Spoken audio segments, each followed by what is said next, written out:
किसान का विवाह हुआ तो देवी जी आई। देवी जी थोड़ा चटोरी टाइप की थी, बढ़िया बढ़िया अच्छा अच्छा खाने पीने वाली, मायके में खूब खाया पिया। पर ससुराल में आई, ससुराल में तो सबको खिलाने के बाद खाना है। सोचा क्या करें, पुराना जमाना था तो आजकल की तरह से चाट पकौड़ी बतासे अब तो घर घर उपलब्ध हो जाते हैं, ऐसा था नहीं। उन्होंने एक युक्ति निकाली। श्रीमान जी किसान आदमी, रोज खेत पर जाना है किसी न किसी काम से, जब वो खेत चले जाएं तब इनकी इधर कड़ाही चढ़ जाए और खूब बढ़िया बढ़िया मालपुआ पकवान गुलगुला बना करके जो इच्छा हो जिस दिन बढ़िया बनाए खाएं, और पति देव के आने से पहले बर्तन मांज धो करके ये रोज का काम चले।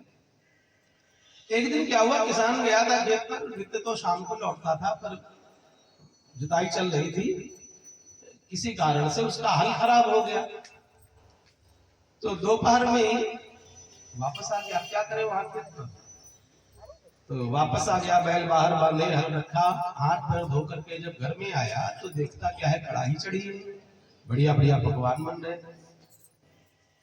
तो उसने सोचा आज कौन सा त्योहार है, कोई त्योहार तो है नहीं। तो देवी जी से पूछा था आज कौन सा त्योहार है, ये पकवान किस लिए? तो उन्होंने देखा, अरे आप आज बड़ी जल्दी आ गए। अरे आ गए तो आ गए, ये बताओ तुम क्या कर रही हो, ये सब पूरी पकवान किस लिए है, क्या बताएं? तो उन्होंने झट से बहाना, बोले आपको नहीं मालूम, आज ढलका चौथ है। ढलका चौथ, किसान ने ये नाम पहली बार सुना था। होली दिवाली रक्षाबंधन तो सुना, ढलका चौथ इसमें क्या होता है?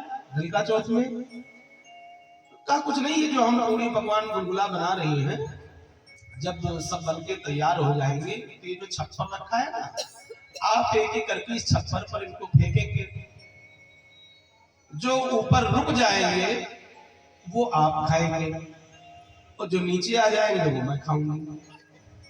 यही होता है इस पूजा में। किसान ने देखा बिल्कुल ढालू छप्पर रखा, सोचा ऊपर तो एक भी गुलगुला नहीं रुकेगा, सब नीचे आ जाएंगे। उसने कहा कोई बात नहीं, ठीक बनाओ। तो वो रसोई बना रही हो, किसान गया बाहर से बढ़िया इसकी लाही की पिंजी ले करके और नीचे छप्पर में बड़ी मोटी मुड़ेर बांध दी, कम से कम कुछ तो फंसे। और जब बांधने लगा तो थोड़ा अच्छे से बंध गई।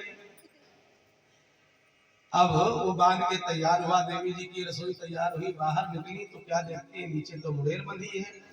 सोचा अब तो जितना जो कुछ भी फेंकेंगे ऊपर ही रह जाएगा, नीचे तो कुछ आएगा ही नहीं। तो झट से चद्दर उठाई, ओढ़ी तो घर के बाहर निकली। किसान ने कहा कहाँ जा रही हो? कुछ नहीं आप अपना काम करो, मैं बस अभी गई अभी आई। और 5 मिनट बाद बड़बड़ाते हुए लौटे। इन पंडितों का भी कोई ठिकाना नहीं, कभी कुछ कहते हैं कभी कुछ कहते हैं। उसने पूछा क्या हो गया? अरे बोले हो क्या गया, दिमाग खराब कर रखा है इन्होंने। अभी परसों पूछने गई थी मैं इस बार कौन सी चौथ है, तो कह रहे थे ढलका चौथ है। अभी रसोई बनी, हमने सोचा एक बार फिर कंफर्म कर लें। अभी जब पूछने गई तो कह रहे नहीं, ढलका चौथ तो बीत गई, ये वाली अटका चौथ है, जो अटकेगा वो मैं खाऊंगी, जो नीचे आएगा वो आपको खाना है। किसान ने कहा हाँ देवी हम जान रहे, खाना सब तुम्हीं को है। ऐसे ऐसे व्रत उपवास, ऐसे ही कुछ छठी की कथा है। छठी मनाते हैं और मालूम नहीं क्यों मनाते। जातक के जन्म के छठे दिन भगवती षष्ठी मैया उस जातक का भाग्य लिखती है। राई घटे न तिल बढ़े रहुरे जीव निसंक, जो पुनि विधिना नहीं लिखे छठी रात के अंक। छठी इसीलिए मनाते हैं, छठी मनाने में षष्ठी भगवती की उपासना की जाती है। षष्ठी मैया का एक नाम है देवसेना, देवसेना भीम का नाम। कार्तिकेय महाराज की धर्मपत्नी है। षष्ठी देवी की उपासना करते हैं, पूजा करते हैं, उनको बढ़िया बढ़िया पकवान भोग लगाते हैं और उनसे प्रार्थना करते हैं हमारे जातक के भाग्य में मैया अच्छा अच्छा लेते, दुख दारिद्र दौर्भाग्य मत लिखना। इसीलिए छठ की पूजा की जाती है। तो पता चल गया ना। हाँ, तो आगे जब छठी मनाना कोई परिवार में हो तो षष्ठी भगवती की पूजा अवश्य पूजा करनी चाहिए। नंद बाबा ने बैठ करके मैया यशोदा के साथ भगवती षष्ठी देवी की पूजा उपासना की। कड़ी भात बड़ा अशोक चटनी आदि जो व्यंजन बने हैं उन पदार्थों का भोग लगाया। इसके बाद सब ब्रजवासियों ने बड़े प्रेम से लाला की छठी का प्रसाद पाया। खूब कड़ी भात पाया। छठी का प्रसाद पा करके जब ब्रजवासी अपने अपने घरों को गए, भीड़ भाड़ कुछ कम हुई तो बाबा नंद को याद आई, अरे इस बार टैक्स तो अदा नहीं किया, समय पर कर नहीं चुकाया कंस को। आखिरी तारीख है, यदि ये तिथि निकल गई तो कहीं कहीं कंस जुर्माना ना लगा दे। तो कुछ गोपजनों को गोकुल की रक्षा में नियुक्त किया और कुछ गोपजनों को साथ में लिया। दूध दही माखन की मटकियां रखी और मथुरा चल पड़े कंस को कर चुकाने।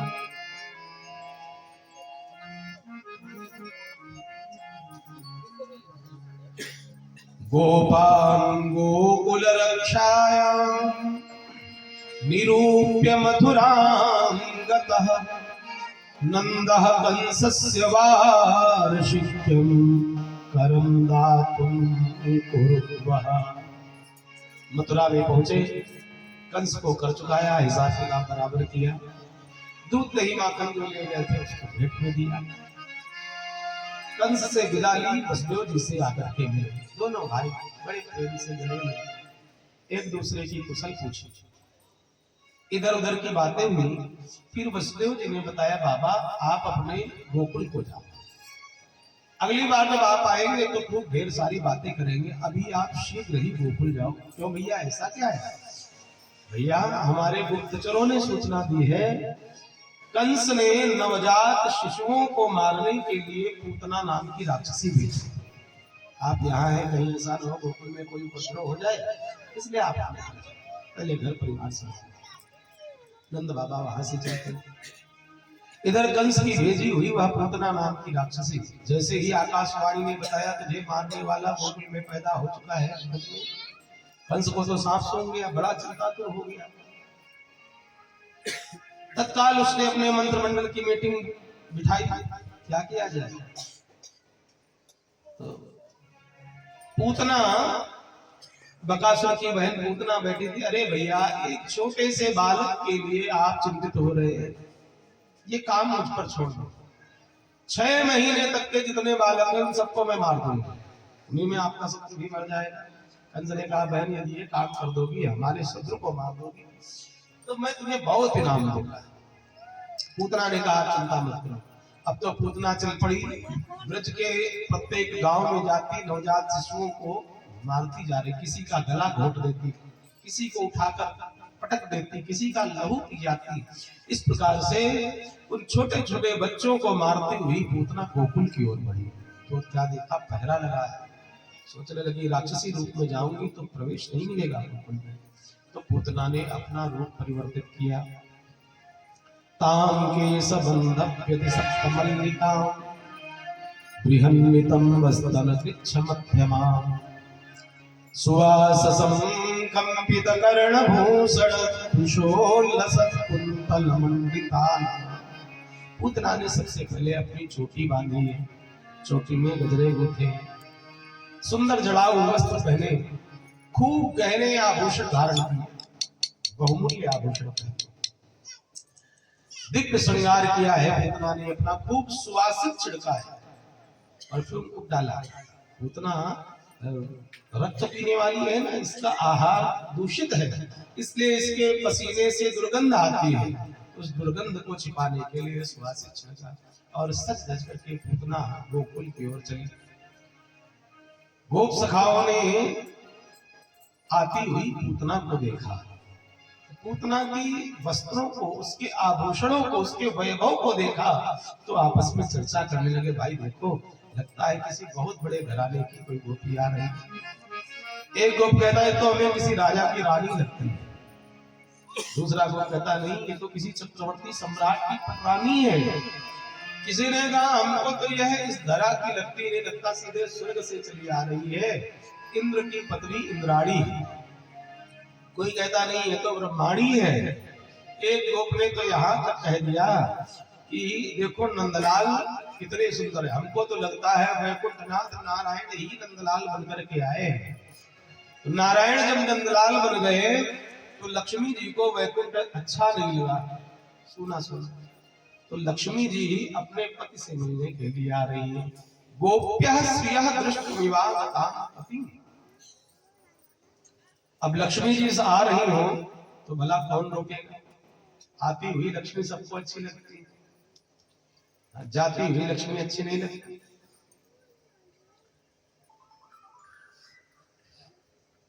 गोप सखाओं ने पूतना के पूछे बिना ही उसको नंद भवन का रास्ता बता दिया। देवी नंद भवन जा रही हो ना, बस सीधे चली जाओ, आगे चौराहे से दाहिने घूम जाना, आगे जो नीम का वृक्ष है बस वही नंद भवन।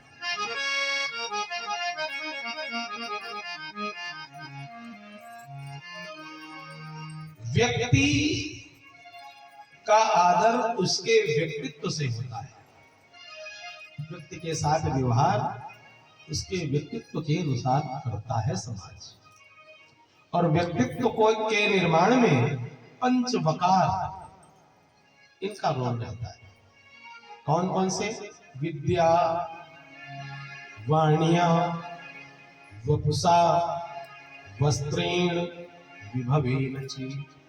विद्या, वाणी, वप माने शरीर, वस्त्र और वैभव, पंचवकार व्यक्तित्व का निर्माण करता है। नंबर 1 पर है विद्या,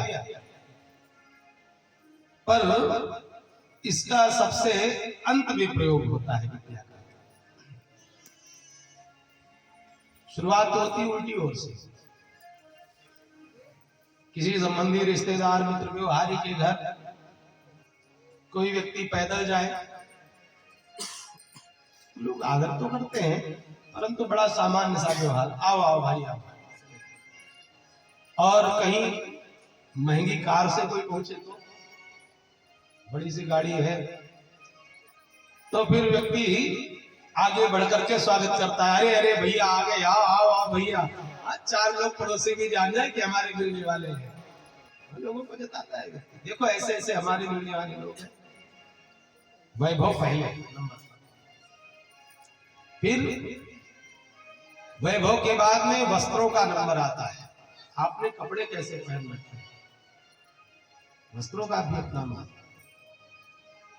फिर वपुषा, शरीर कैसा है, कपड़ा कितना ही महंगा हो और कोई बड़ा दुर्बल कमजोर टाइप का व्यक्ति हो, अब महंगा वस्त्र भी पहन ले तो लगता है जैसे खूंटी पर टंगा है, वो वस्त्र उस पर शोभा नहीं देता। और बढ़िया किसी का शरीर बिल्कुल फिटफाट हो तो कोई सस्ता सा कपड़ा भी यदि पहन ले तो देह पर शोभा पाता है। पहलवान लोग बनियान भी पहने होते तो भी अच्छे लगते हैं। वपुषा, शरीर का भी व्यक्तित्व में बड़ा आता है। दुबला पतला कमजोर सा दिखने वाला व्यक्ति हो, उसको हर कोई हड़काता रहता है। कहाँ खड़े हो, चलिए उधर किनारे हटो, हर कोई डांट देता है। तो कोई लंबा चौड़ा हो अच्छा सा, हरियाणा पंजाब में लोग जाते हैं तो वहां के लोगों से कायदे से बात करते हैं। 6 फुट से नीचे कोई है ही नहीं। वपु, शरीर का भी अपना महत्व है, शरीर देख करके आया। फिर वाणी कैसी है, वाणी का पता बोलने पर चलता है। और व्यक्ति जब बोलता है तो बोलने से उसकी योग्यता का पता चलता है, उसकी योग्यता क्या है वाणी से पता चल जाता है। बहुत से लोग हैं अपने आप को बड़ा मेंटेन कर रखा है, बड़े ऊंचे पदों पर पहुंच गए, परंतु वास्तव में योग्यता उनमें है नहीं। तो बोलते हैं तो कभी कभी क्या अक्सर कुछ ना कुछ स्लिप होता रहता है, कहना कुछ चाहते हैं निकलता है कुछ, तो लोगों को पता चल जाता है। शिक्षा पर सवाल उठाते, लगता पढ़े लिखे नहीं। ऐसे बहुत से लोग हैं, नाम लेना ठीक नहीं किसी का, पर है। तो विद्या नंबर 1। कुछ भी यदि नहीं है व्यक्ति के पास, परंतु विद्या है यदि, तो उसका आदर होगा। हाँ, थोड़ा समय लगेगा। चकाचौंध से, वैभव से व्यक्ति क्षणिक प्रभाव में आता है, पर वह प्रभाव दीर्घकालिक नहीं होता है, परंतु विद्या का प्रभाव दीर्घकालिक होता है। स्वदेशी पूज्यते राजा, विद्वान सर्वत्र पूज्यते। राजा का आदर अपने राज्य में होता है, जहां लोग जानते हैं कि ये राजा साहब है, और जहां कोई नहीं जानता है, सेना नहीं, मंत्री नहीं, राजकोष खजाना नहीं, और राजा साहब पहुंच गए कहीं, वहां कौन आदर करेगा? कोई जानने वाला नहीं। परंतु विद्वान यदि जंगल में भी पहुंच जाए और कोई भेंट होगी, थोड़ी सी बातचीत हुई, व्यवहार हुआ, तो लोग फिर आदर करने लग जाते हैं।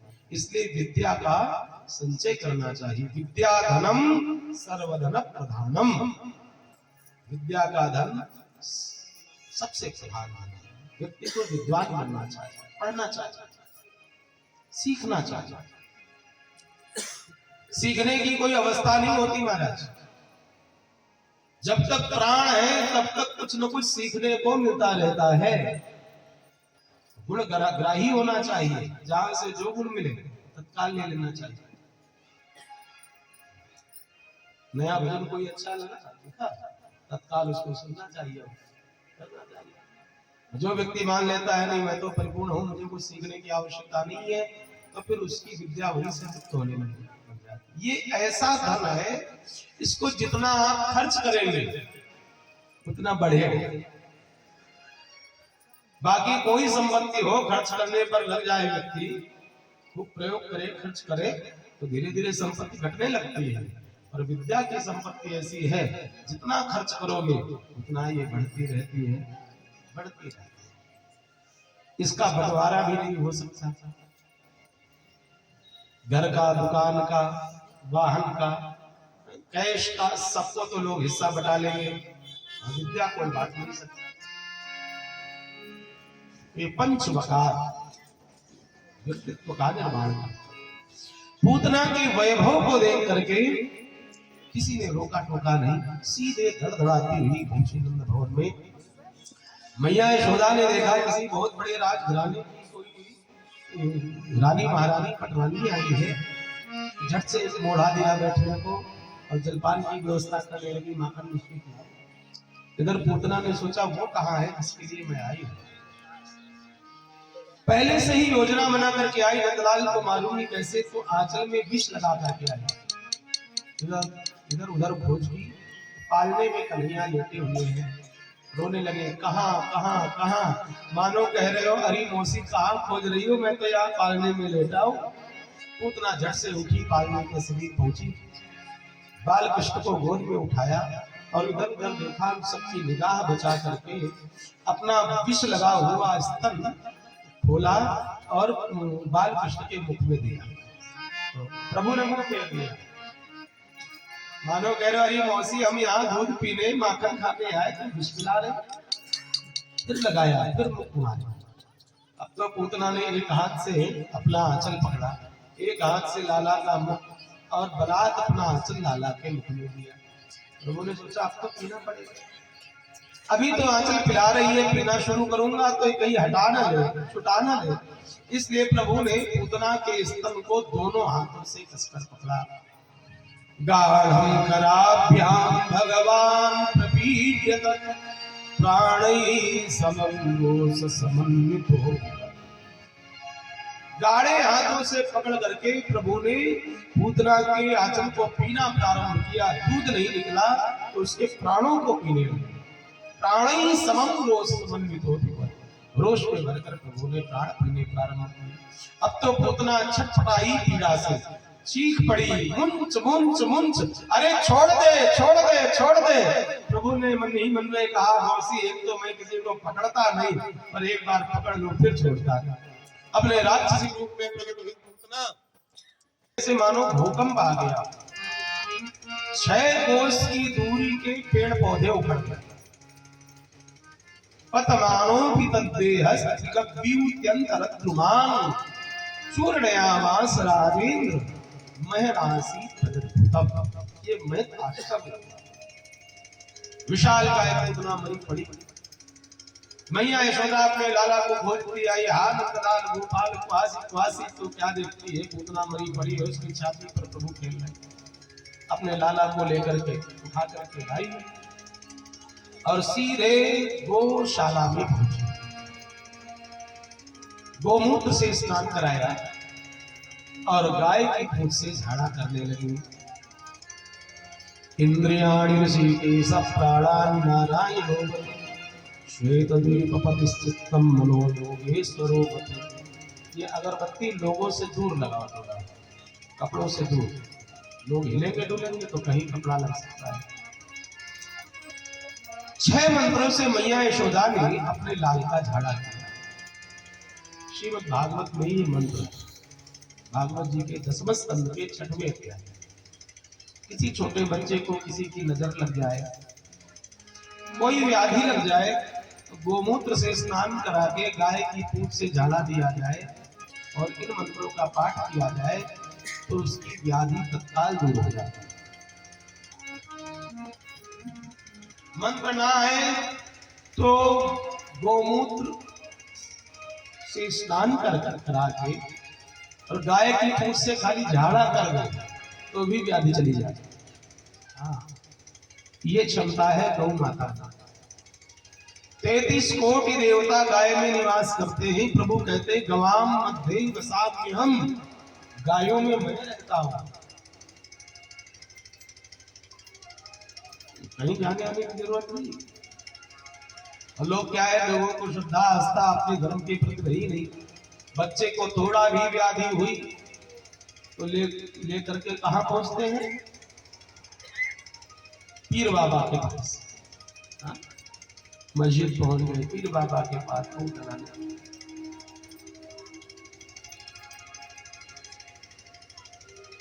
और खासकर वहां हिंदुओं की माताएं अधिक होती हैं। नहीं जाना चाहिए, कोई आवश्यकता नहीं। देवता है, भूत पिशाच निकट नहीं आवे, महावीर जब नाम सुनावे। नाम लेने मात्र से उनकी सामर्थ्य नहीं जो समीप आ जाए, और उन पर भरोसा नहीं है। और जहां साक्षात रह रहे हैं वहीं और लेकर के जा रहे हैं। गाय की पूंछ से झाड़ा था। मैया यशोदा ने जब झाड़ा किया, मंत्र पाठ किए, तो प्रभु खिलखिला करके हंस पड़े। मैया मगन हो गई, मेरा लाला भूखा होगा तो मैया दूध पिलाने लगी। इधर नंद बाबा चले आ रहे मथुरा से, रास्ते में मरी पड़ी पूतना को देखा। सबने अपनी अपनी बैलगाड़ी रोक दी और अपनी अपनी बैलगाड़ी से टूल किट निकाली। गाड़ी लेने जाओ तो कंपनी साथ में टूल किट देती है हर गाड़ी की।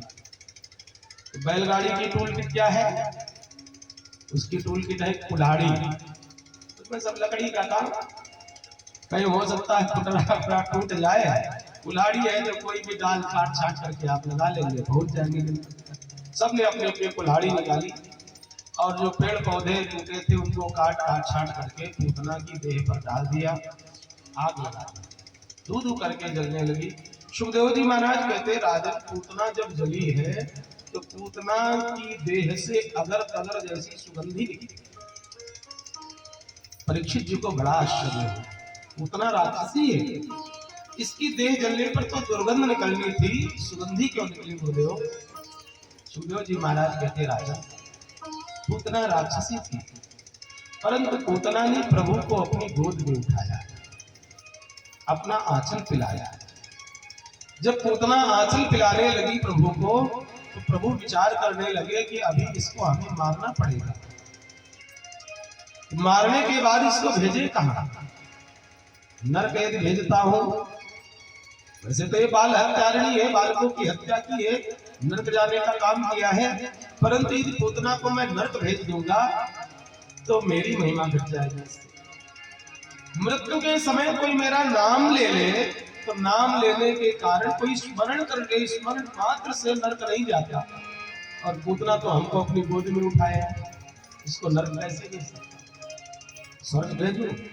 फिर सोचा नहीं, स्वर्ग भी इसके लिए छोटा है। अपने धाम वैकुंठ, वैकुंठ में भी कहां मैया यशोदा के लिए जो भवन निर्धारित था, मेरी मैया यशोदा इस भवन में रहेगी, वो धाम पूतना को दिया है। सेवकों को आज्ञा दी, पूतना मौसी आ रही है, मैया के लिए जो भवन आरक्षित है उसमें रखना इसको। सेवकों ने कहा महाराज जब मैया आएगी तो, कहा तो मैया के लिए दूसरी व्यवस्था तब तक कर देंगे, अभी इमरजेंसी मौसी को आ लेभे गतिम धात विचितांत तोन्यम। सुखदेव जी महाराज कहते राजन इतना दयालु और कौन होगा दूसरा, जो पूतना मारने का उद्देश्य लेकर के आई है, ऐसी पूतना को भी मात्र गति प्रदान की है, तो मां का स्थान दिया, इसलिए पूतना का देह दिव्य हो गया। पूतना की कथा इतनी पवित्र हो गई, फलश्रुति लिखते हैं यह एतत् पूतना मोक्षम कृष्णस्यार्हत मधुतम श्रृणुया श्रद्धया मर्त्यो गोविंदम लभते रति।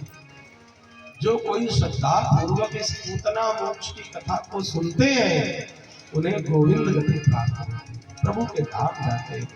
बोलिए भक्तवत्सल भगवान की जय। पूतना का प्रभु ने उद्धार किया। आगे तृणावर्त आया, उसका भी उद्धार किया। शक्तासुर आया, उसका भी उद्धार किया। कंस एक एक करके राक्षस भेज रहा है और प्रभु सबका उद्धार करते जा रहे हैं। थोड़ा सा समय बीता है। एक दिन गर्गाचार्य जी को बुला करके बाबा नंद ने नामकरण संस्कार कराया। गर्गाचार्य जी आए, गौशाला में वेदी बना करके और बालकों को नामकरण के लिए बुलाया। मैया यशोदा रोहिणी मैया में थी, अपने अपने पुत्र को गोद में लेकर गर्गाचार्य जी ने नामकरण किया है। अयम हि रोहिणी पुत्रो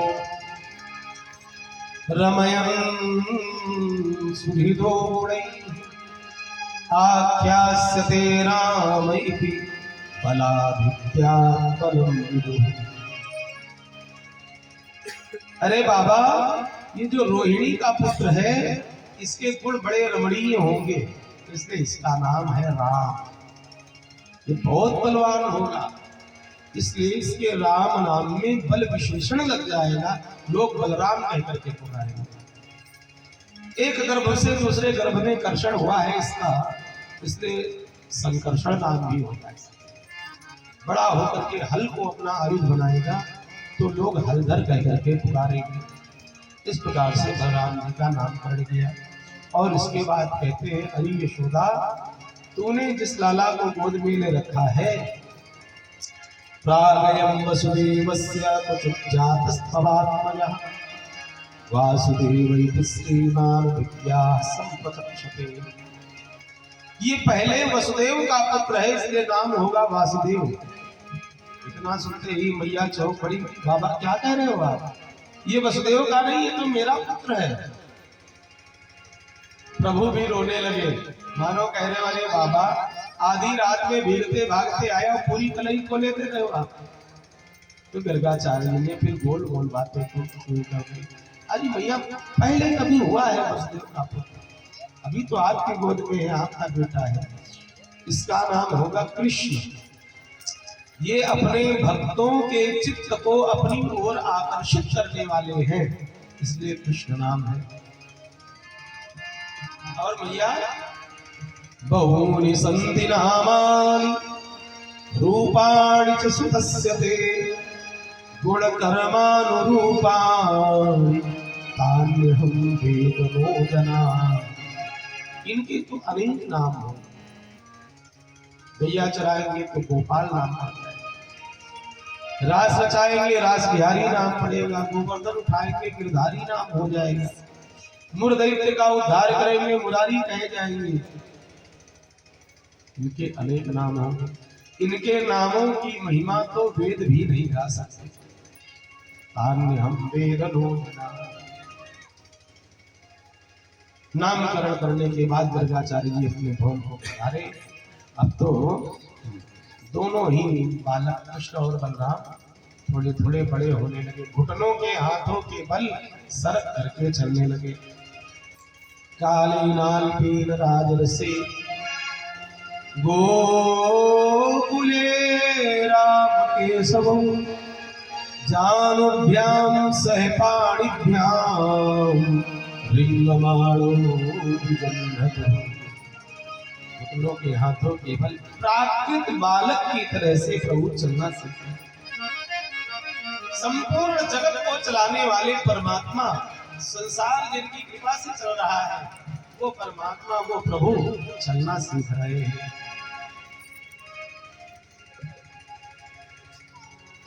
रुंझुन बाजी पैजनिया कान्हा चलने लगी, कान्हा चलने लगी। अब तो नन्हे नन्हे चरण रखते हुए द्वार तक आ जाते हैं और सखाओं के साथ खेलते हैं। एक दिन कन्हैया सखाओं के साथ खेल खेल रहे, खेलते खेलते प्रभु ने मिट्टी उठाई और मुख में रख ली। वो भी रखी कैसे? मिट्टी उठाई, श्रीदामा को दिखाई और उसके बाद मुख में रख ली। श्रीदामा ने कहा, रे लाला तूने मिट्टी खाई? तो बोले हाँ खाई। तो तेरे बाप की खाई? मैंने खाई, तेरा क्या जाता? चल तेरी मैया से शिकायत करो। अब श्रीदामा पकड़ करके लाया मैया यशोदा के पास, सब सखा साथ में। अब सखाओं ने कहा, अरे मैया तेरे लाला ने मिट्टी खाई। मैया यशोदा ने पूछा, क्यों रे लाला तूने मिट्टी खाई? मुख बंद किए हैं और कहते मुख बंद देखा तो मैया का संदेह गहराया, अवश्य इसने मिट्टी खा रखी है, इसीलिए तो मुख नहीं खोल रहा। लाला तू झूठ बोलता है, तूने मिट्टी खाई, तेरे सखा कह रहे। तो प्रभु कहते ना मैया, ना हम भक्षितवानंब सर्वे मिथ्याभिशंसिनः। अम्ब ना हम भक्षितवान, हम भक्षितवान। मैया मैंने मिट्टी नहीं खाई। सर्वे एक अर्थ ये निकल रहा है कि मैया मिट्टी मैंने नहीं खाई, सर्वे इन सबने मिट्टी खाई है। तो मुझे कह रहे हैं सच्चाई तो यही है, परमात्मा है, झूठ कैसे बोल सकते? कह रहे सर्वे, बचपन में सबने खाई है। तो प्रभु कह रहे मैया मैंने नहीं खाई, सर्वे इन सबने खाई है। दूसरे अर्थ में कह रहे हैं ना हम भक्षितवान अम्ब सर्वे मिथ्याभिशंसिनः। ये मैया ये सब झूठ बोल रहे हैं, मैंने मिट्टी नहीं खाई। मैया कहने लगे अच्छा लाला तू ही सत्यवादी हरिश्चंद्र है, बाकी सब झूठे हैं। तू सच बोल रहा, बाकी सब झूठ बोल रहे हैं। अब प्रभु मैया को कैसे भरोसा दिलाते कि मैया वास्तविकता यही है कि सत्य तो मैं ही हूँ, बाकी तो सब झूठे। प्रभु सत्यम जगत मिथ्या, ये संसार झूठा ही तो है। यदि सत्य गिरस तरिहि समक्षम पश्चिमे मुखम। मैया तू सत्य देखना चाहती है तो मेरे मुख में देखो। हाँ लाला तू मुख खोल, मैं देखती हूँ तूने मिट्टी खाई। जब प्रभु ने मुख खोला तो मैया क्या देखती है? प्रभु के मुख में ही मैया को संपूर्ण ब्रह्मांड दिखाई पड़ गया। ब्रह्मांड में यह भूमंडल में एशिया महाद्वीप में भारतवर्ष में उत्तर प्रदेश मथुरा जनपद गोकुल गांव नंद का द्वार, लाला के मुख में हार हार यमुना बह रही, बड़े बड़े वृक्ष, बड़े बड़े पशु पक्षी झरने झर रहे। अब मैया ने देखा यह दृश्य तो मैया को अपनी आंखों पर भरोसा नहीं हुआ। मेरी बुढ़ापे की आंखों में क्या हो गया, मैं क्या देख रही हूँ?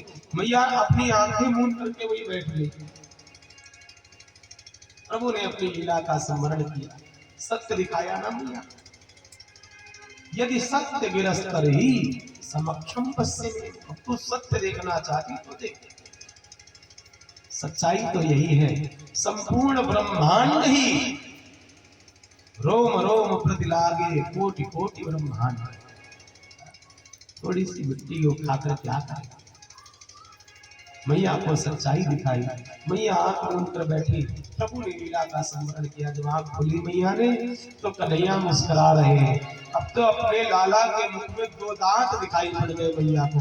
मैया मगन हो गई और फिर ढोलकियां बजने लगी, फिर पकवान बनने लगे, दंतोत्सव मनाया जाने लगा। तो बधाई बजती होती। धीरे धीरे समय और बढ़ा।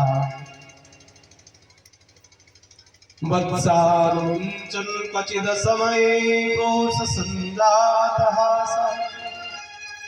स्तेयं स्वादवत्यतदधिपयः कल्पितैस्तेययोगैः मरकान् सचेन्नातिभागं विनक्ति द्रव्यालाभे सगृहकुपितो याति पत्रोस्तोका। सखाओं के साथ गोपी के गौशाला में जाकर के गोपी के बंधे हुए बछड़ों को खोल देते हैं प्रभु। असमय ही बछड़ों को खोल देते। अब बछड़े सब दूध पी जाते हैं। पीछे ग्वाला जब दोहनी लेकर दूध निकालने जाता है तो दूध तो बछड़े पहले ही पी चुके हैं। गाय दूध नहीं देती है, लाल और मात। तो गोपियां शिकायत करने आती। वत्सामुञ्चन् क्वचिद समये क्रोशसञ्जातहास स्तेयं स्वादवत्यतदधिपयः कल्पितैस्तेययोगैः। भगवान ने चोरी करना प्रारंभ किया। माखन चोरी करते हैं। एक दिन प्रभु ने एक बड़े कमजोर बालक को देखा, बड़ा दीन दुखी दुर्बल। प्रभु को बड़ी दया आ गई, हमारे ब्रजमंडल में ऐसे कमजोर बालक। उसको बुलाया इशारे से, भाई क्या नाम है तुम्हारा? उसने कहा लाला मेरा नाम है मनसुख। कन्हैया पहुंचने लगे, अरे भाई मनसुख तुम्हें तनसुख क्यों नहीं है? इतने कमजोर क्यों?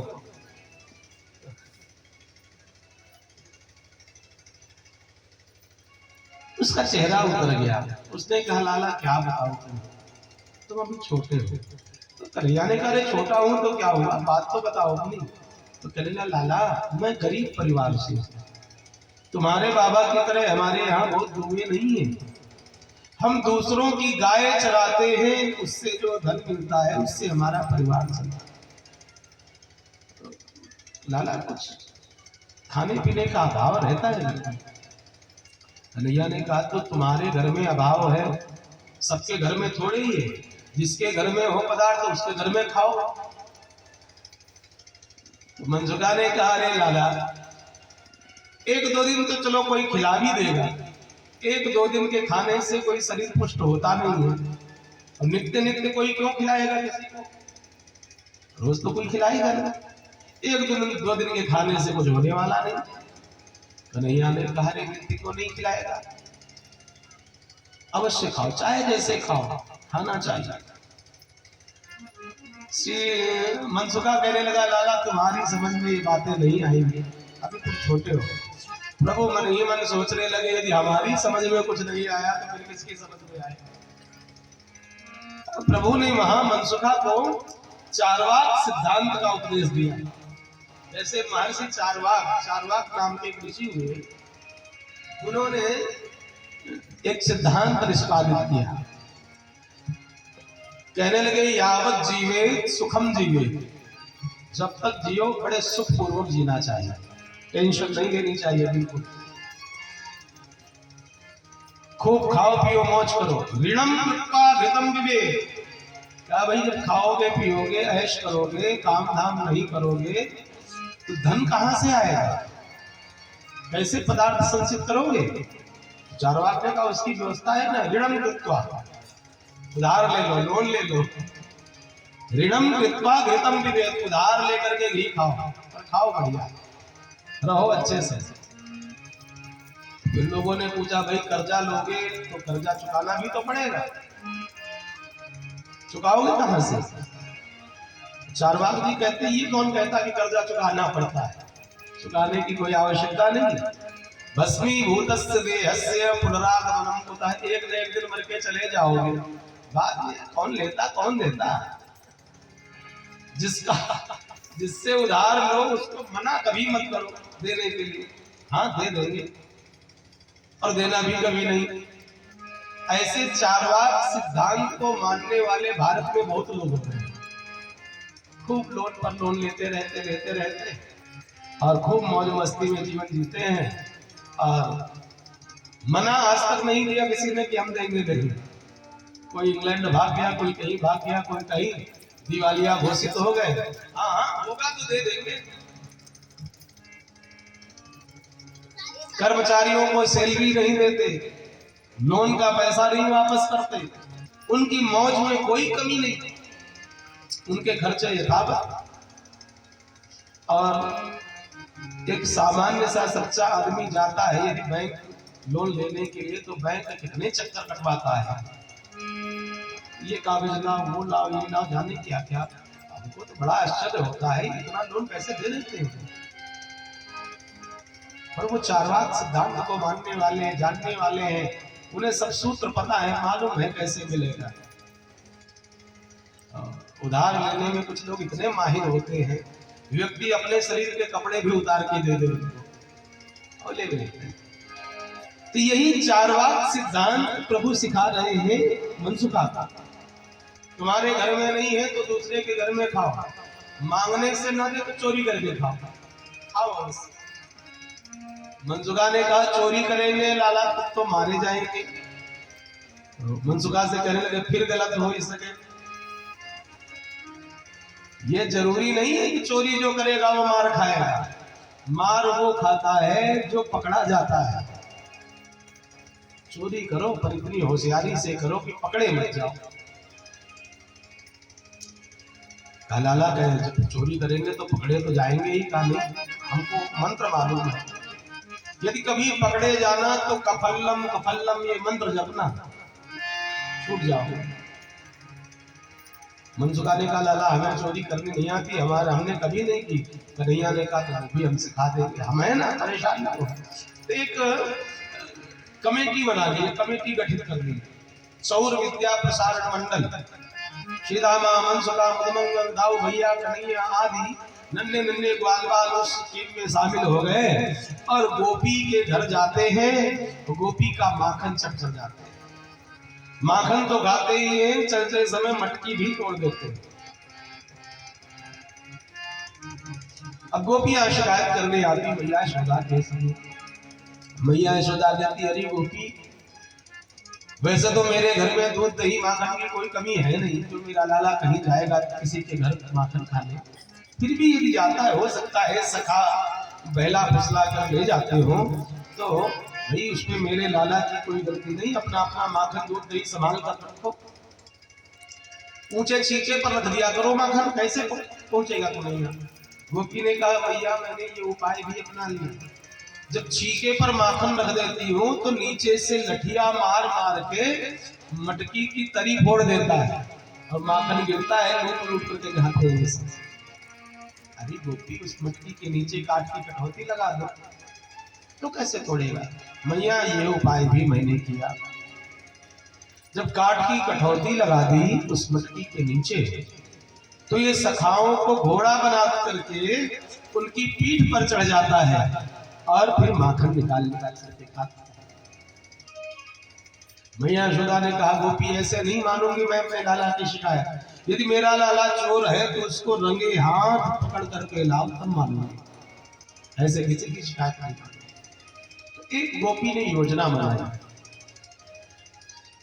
दधी बिलो करके माखन निकाला और बड़ी सुंदर कोरी कोरी मटकी में वह माखन रखा और वह माखन की मटकी उसने छींके पर रख दी, नीचे काट की कटौती लगा दी, उस छींके में एक घंटी बांध दी,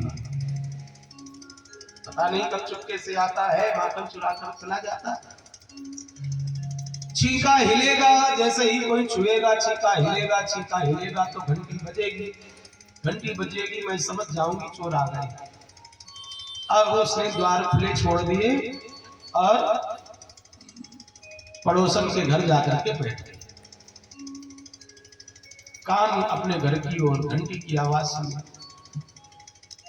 इधर प्रभु पहुंचे सखाओं के साथ, देखा द्वार खुला हुआ है, मौका अच्छा है, सखाओं के सहित गोपी के सूने घर में घुस गए। माखन की मटकी की तलाशी इधर देखा उधर देखा, ये गोपी काली कलियां हो रही छीके पर। अरे सीतामा तो सबसे अधिक माखन खाता है, जल्दी से घोड़ा बन। सीतामा को घोड़ा बनाया, पीठ पर चढ़े पर अभी भी ऊंचे। मनसुखा तो सीतामा की पीठ के ऊपर घोड़ा बन गया। मनसुखा के ऊपर बुधमंगल को घोड़ा बनाया और इनकी पीठ पर कन्हैया खड़े हुए, एक हाथ से मटकी पकड़ी। जैसे ही मटकी पकड़ी, छीका हिला, टुन्न से घंटी बजी। कन्हैया ने सोचा ये घंटी तो पूरा खेल खराब कर देगी, तो घंटी को घूर करके देखा। ए घंटी, जानती हो मुझे मैं कौन हूं? भ्रकुटी टेढ़ी कर दूं तो महाप्रलय हो जाए, वो हूं मैं।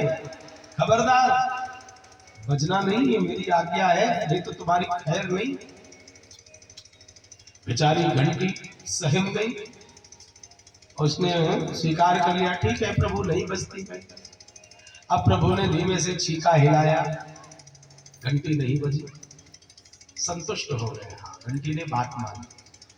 मटकी में हाथ डाला, माखन का लोंदा निकाला, सखाओं को दे रहे एक एक लोंदा। सब सखा माखन लेकर चप चप करके खा रहे। खिड़की पर बैठे बानर खो खो कर रहे, उन बानरों को भी माखन खिलाया। बार बार मटकी में हाथ निकाल डाल करके माखन निकाल रहे, घंटी नहीं बज रही।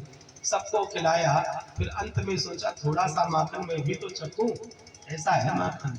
अब की बार प्रभु ने मटकी में हाथ डाला, माखन निकाला और जैसे ही माखन अपने मुख में लगाया, घंटी बजने लगी। घंटी जैसे ही बजी, प्रभु ने फिर पूरा, घंटी भूल गई तो मैंने क्या कहा था, मैंने बजने के लिए मना किया ना। घंटी ने कहा सरकार क्षमा करना, आपने मुझे रोका, मैंने आपकी बात मानी। आपने छीका पकड़ा, मैं नहीं बजी। मटकी पकड़ी, मैं नहीं बजी। आपने माखन निकाल कर सखाओं को दिया, मैं सब देखती रही, मौन रही, बिल्कुल नहीं बजी। पर सरकार आप ही बताओ, ठाकुर जी का भोग लग रहा हो और घंटी ना बजे तो फिर घंटी का जीवन किस काम का है? उसका तो घंटी बनना ही क्या है। उस क्षण घंटी को भी मालूम है मेरा जीवन किस लिए। प्रभु घंटी की इस उत्तर पर बड़े संतुष्ट हुए, प्रसन्न हो। ठीक है, घंटी बज लो। अब घंटी बज रही, तब घंटे की आवाज सुनी, गोपी दौड़ी भागी आई।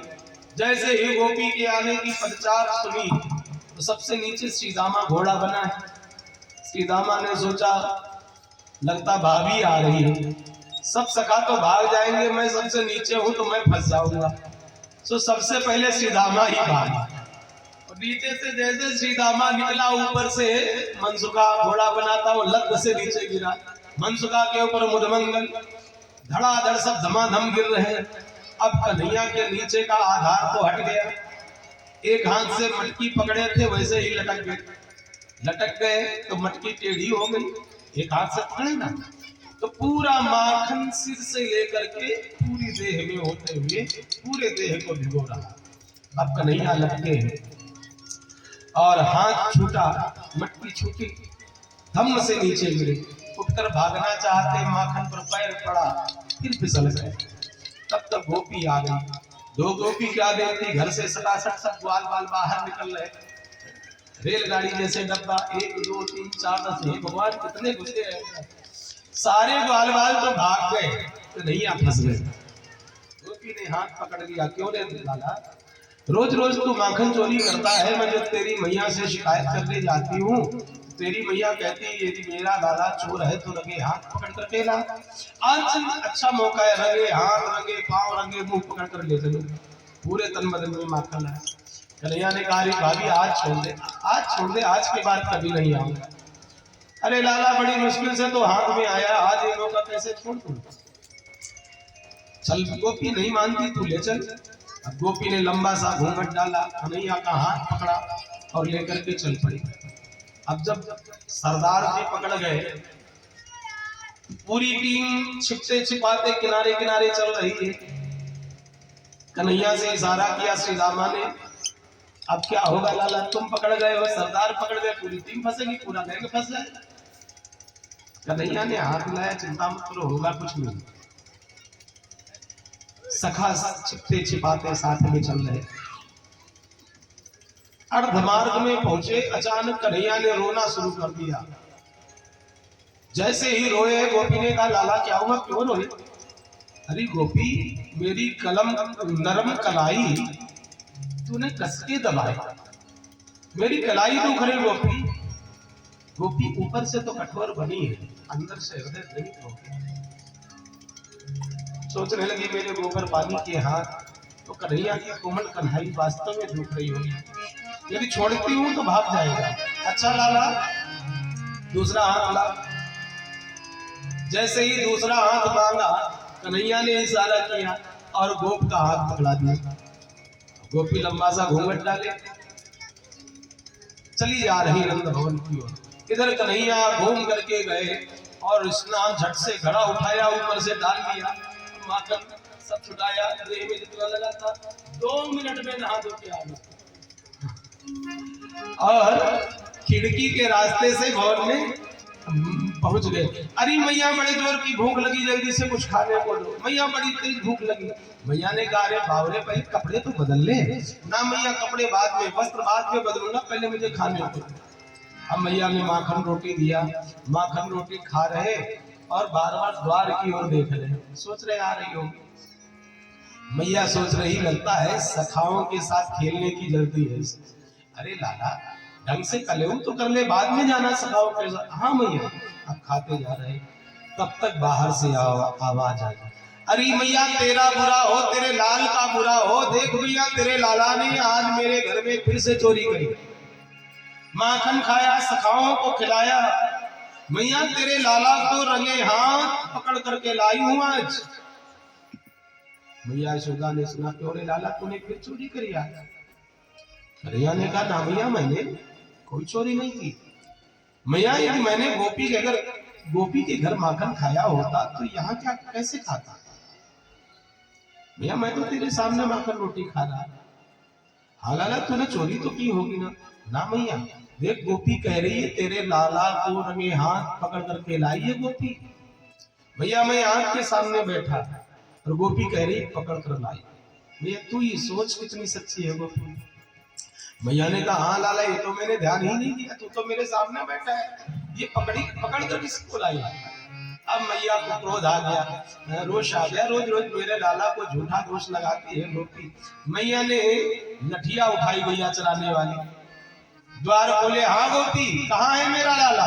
अब गोपी उसको खींच रही, वो खींच नहीं रहा। तब तक मैया को झलक लग गई।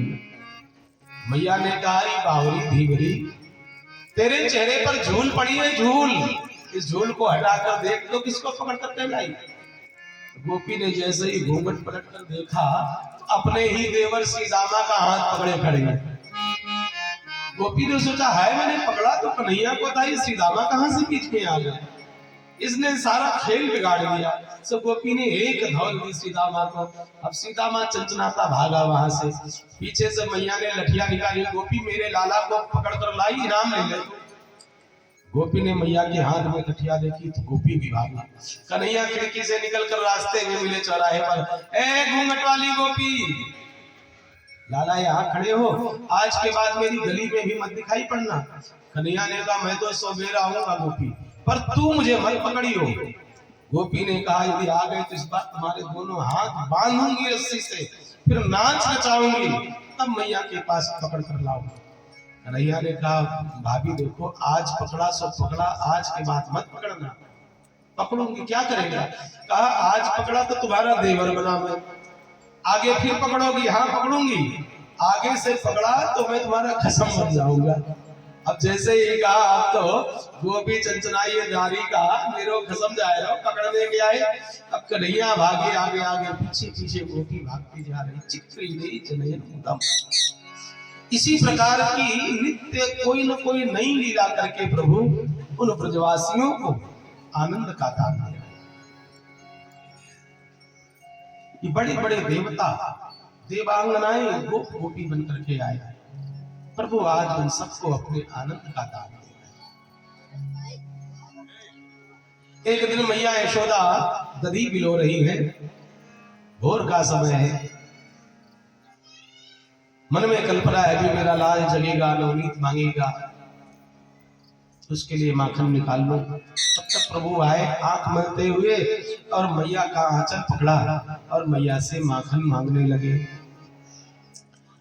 देहि नवनीतम मयि अम्बे नमामो मातम देहि नवनीतम।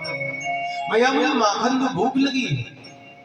मैया ने कहा लाला देख रहे हो अभी तो दधी गिरो रही हूँ, माखन निकलेगा तो मुझे अवश्य खिलाऊंगी। बड़ी प्रतीक्षा था। कहा ना मैया मुझे प्रतीक्षा में नहीं कर सकता, मुझे तो बड़े जोर की भूख लगी। मैया ने कहा जब बहुत तेज भूख लगी है तो दूध पी ले, दही खा ले, माखन निकलने तो दे। तो कहते ना मैया दुग्धम न पास्यामि दधिम न पिबामि नवनीते नैव सुखी भविष्यामि। भैया माखन के बिना मुझे सुख मिलने वाला नहीं, तू माखन दे। यदि तू नहीं देगी माखन तो जानते ही मैं क्या करूंगा, क्या करेगा। अन्यथा व्रजामि अन्यगारे नमामो मातरं देहि नवनीतम।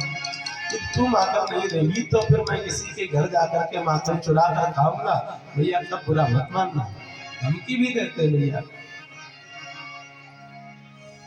मैया प्रेम से समझाती लाला चोरी करना बुरी बात है, यदि तू ऐसे ही चोरी करता रहा माखन की तो तेरा नाम बदनाम हो जाएगा। अब तू बड़ा हो रहा है, लोग कहेंगे कन्हैया चोर है, तो चोर को कौन अपनी बेटी ब्याहेगा, तेरी शादी नहीं होगी लाला। इसलिए माखन की चोरी छोड़ दे। मैं समझाऊं तो कन्हैया, मैं समझाऊं तो चोरी माखन की कन्हैया, मैं समझाऊं चोरी माखन की छोड़ कन्हैया, मैं समझाऊं तो बाबा की नौवन माखन हो। लखनऊ में नंद बाबा की नौवन माखन हो। वो बड़ो नाम है नंद बाबा को, बड़ो नाम है नंद बाबा को। हंसी हमारी हो चोरी माखन की छोड़ कन्हैया, मैं समझाऊं चोरी माखन की छोड़ कन्हैया, मैं समझाऊं तो। जय हो।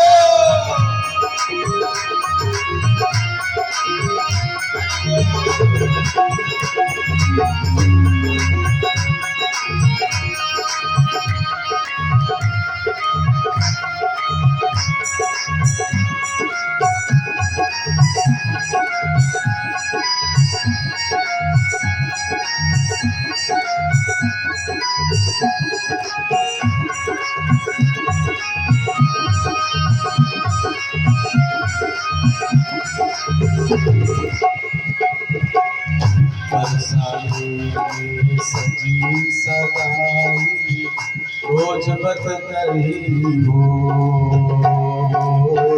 बरसाने में सजी सगाई रोज बत कही हो।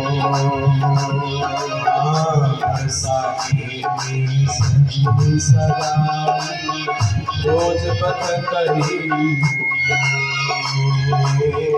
बरसाने में सजी सगाई रोज बत कही हो। बड़े घरों की राधा प्यारी, बड़े घरों की राधा प्यारी, बड़े घरों की राधा प्यारी, नहीं पड़ेगी कोई कोई मांगन की छोड़ कन्हैया मैं समझाऊं कोई चोरी मांगन की छोड़ कन्हैया मैं समझाऊं तो जय हो।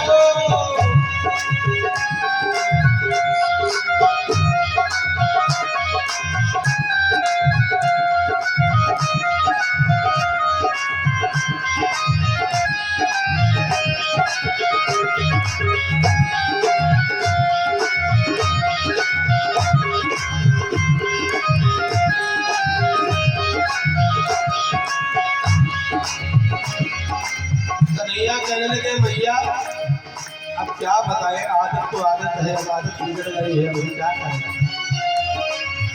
चाहे मैया मारो पीटो या धमकाओ चाहे मैया मारो पीटो या धमकाओ चाहे मैया मारो पीटो या धमकाओ चाहे मैया मारो पीटो या धमकाओ चोरी की अब चाट पड़ी है, चोरी की अब चाट पड़ी है शादी होए न होए चोरी मांगन की छोड़ कन्हैया मैं समझाऊं कोई चोरी मांगन की छोड़ कन्हैया मैं समझाऊं तो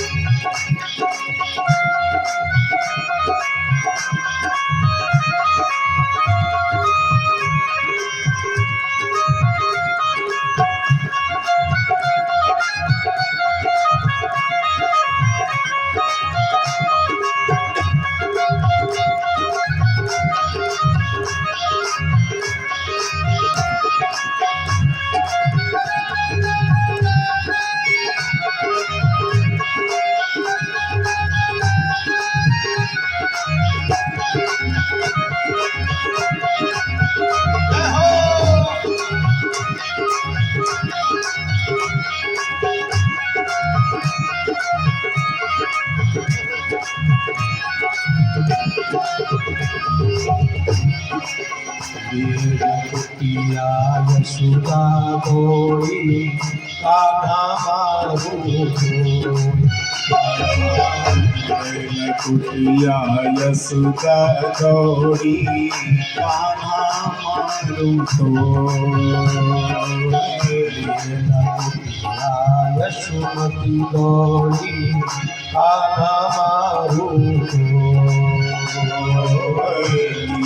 कुटिया यशोमती गौरी कान्हा मारू तो सूर श्याम श्री कृष्ण चंद्र सूर श्याम श्री कृष्ण चंद्र दियो नयन भरियो चोरी मांगन की कन्हैया मैं समझाऊं चोरी मांगन की कन्हैया मैं समझाऊं तो अरे मैं समझाऊं तो ये कन्हैया मैं समझाऊं